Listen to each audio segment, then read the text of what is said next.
13.3 billion ডলারের বিশালকায় এক রণতরী, যার নাম ইউএসএস জেরাল্ড আর ফোর্ড। সাগরের বুকে যেন এক ভাসমান শহর, যার ডেক থেকে গর্জে ওঠে F-35 লাইটনিং কিংবা সুপার হর্নেটের মতো আধুনিক সব মারণাস্ত্র।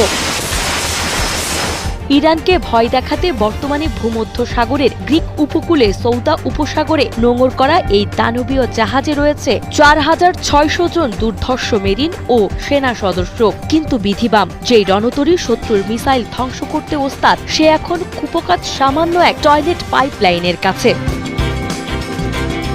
বুলমার্ক এবং এনপিআর এর প্রতিবেদন বলছে, অত্যাধুনিক ভ্যাকুয়াম কালেকশন সিস্টেমটি সাগরের নোনা পানির সাথে মানিয়ে নিতে পারছে না, যার ফলে জাহাজের 450টি টয়লেট এখন নাবিকদের জন্য এক বিভীষিকা। অবস্থা এমন দাঁড়িয়েছে যে যুদ্ধের ময়দানে রণকৌশল সাজানোর বদলে নাবিকদের এখন 45 মিনিট লাইনে দাঁড়িয়ে থাকতে হয় প্রকৃতির ডাক সারতে। ইরানের সৈন্যদের মনোবল ভাঙার মিশনে এসে খোদ মার্কিন নাবিকদের মনোবলই এখন তলানিতে।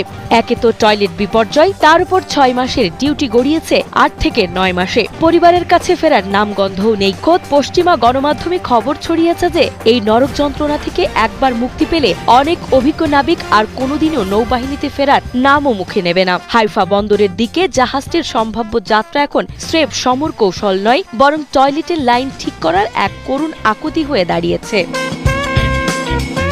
রয়টার্স ও ইউএস নেভাল ইনস্টিটিউটের তথ্য মতে, সমরাস্ত্রের ঝনঝনানি থাকলেও জ্যাম হয়ে যাওয়া পাইপলাইনের কারণে রণতরীটি এখন আক্ষরিক অর্থেই এক ভাসমান ভাগাড়ে পরিণত হওয়ার আশঙ্কা রয়েছে।